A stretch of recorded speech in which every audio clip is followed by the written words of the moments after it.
Hello and welcome to Microsoft Hates Greg.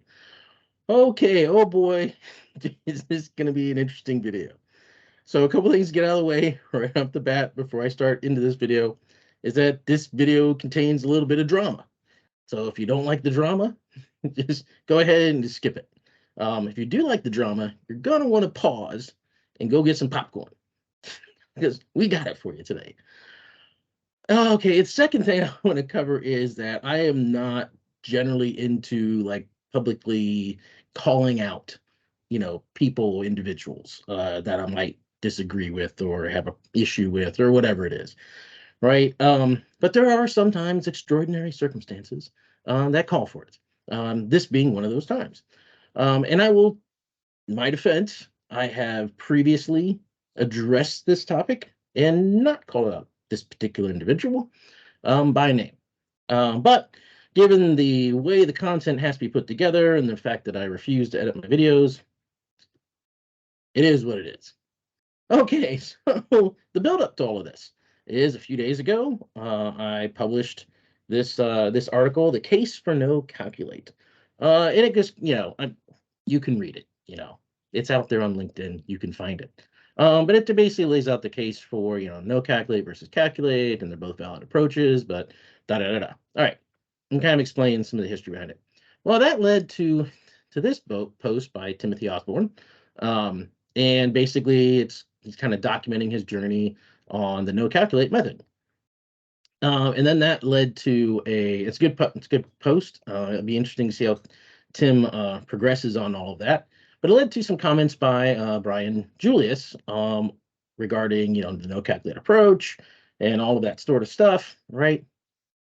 Which then brings us to a response to Brian by this particular individual. And I'm just going to bring this up here, and you can see it. Okay, so Jay chimes in. You should rename this movement. There is no escaping calculate. When you use an explicit measure, the DAX query for your visual will have an implicit calculate, da da da. Now, I don't know about Brian, but when I see this stuff, it's the big eye roll, right? It's like, oh, again. Because Brian and I both, I think, addressed this just numerous times. It was kind of like one of the early cop-out excuses for, the calculate movement when they're trying to bash no calculate, back, early on. And so you'd see this inane comment, made, well, oh, can't escape calculate. So Brian being a class act, right? Brian being a class act, he's like, but a little snarky, maybe. Yes, I do understand how DAX works. And he links to a post where he actually covers this topic. Then he quotes me, which is how I got drug into this.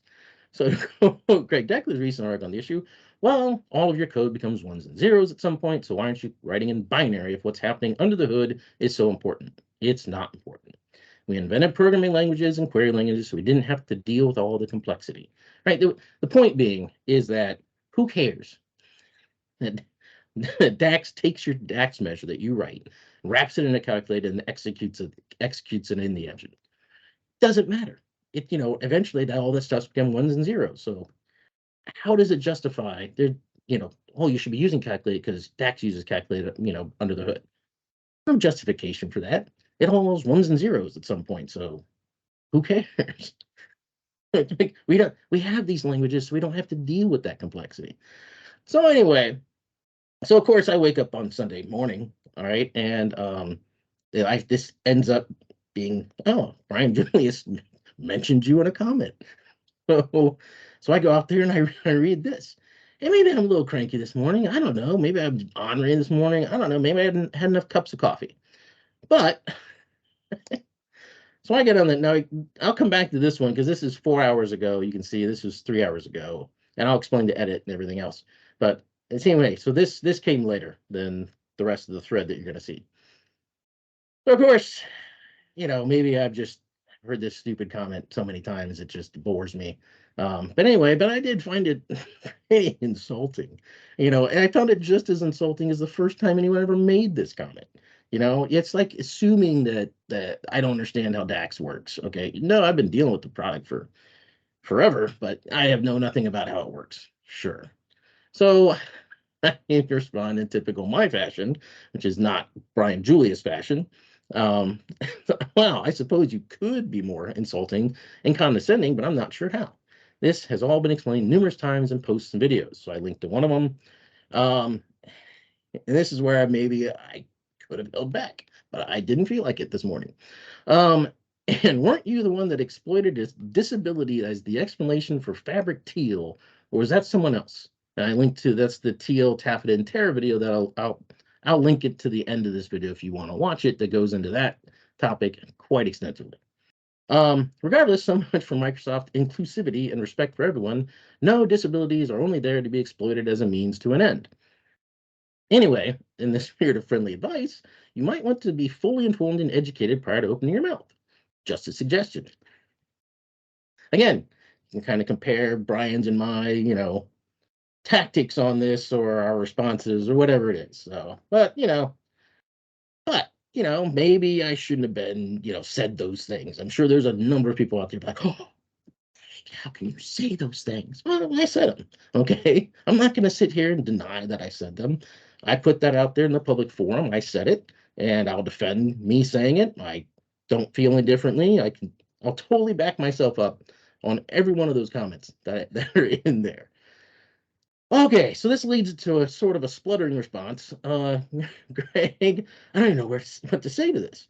This is such a total misread of how we interact that I don't even know where to begin. And I don't know like that how we interact. I'm not even sure. Is that Jay and I interacting? Is that like the royal we of Microsoft interacting?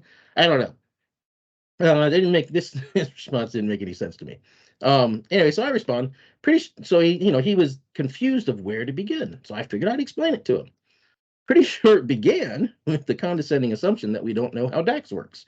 As Brian indicated, we're well aware of implicit calculate. It's just that we don't care because it's irrelevant. Oh, and, and Microsoft has never apologized for exploiting a disability as a cover story for Fabric Teal in Power BI. There's that as well. All right, so as near as I can tell, right, he responded to this, at some, shortly thereafter. Oh, and I should explain the edit, right? The editing was I added these two sentences right here, and I did that within like 30 seconds or a minute because I felt I need to be a little more strongly word that piece of it. Anyway, so so what happens next? Jay apparently deletes his original thread. The original comment that led to this thread, right? This one, he just deletes it. And so you can't even go back and like look at this thread on LinkedIn any longer because it's just gone, right? Like now, this is where it gets hilarious to me. And I had to do a video on it because anytime something's hilarious, I got to do a video on it.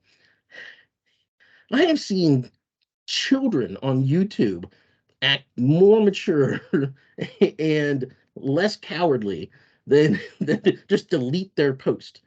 Right? I've seen kids like they'll post something stupid on YouTube and they'll just get roasted for it, right? And I see them, they're like, oh, I apologize, I was wrong. I shouldn't have said that. And let me post a correction. Like a million times more guts, right? And more mature than just, oh, delete the post. Bloop. I mean, who does that, right? If you're going to say something, man, in public, and this isn't like a private message, these were private messages, I wouldn't be showing this stuff, right? I mean, I don't agree with like people that like take private messages between two individuals and they post them out there and try to like embarrass somebody or whatever. These were public messages, right, on a public forum. That this dude just tries to make it like, oh, it never happened, never happened. Who does that? Who does that exactly? But here's where this delves into the realm of sheer hilarity, right? This dude is trying to lecture us on how technology works when he doesn't understand that the internet is forever. Right? It's like, dude, you don't understand how screenshots work, apparently. Like, I can just delete it and just cover it all up. No, no, you can't. So anyway, that's all I had for this video. Hope you enjoyed it, and I'll see you next time.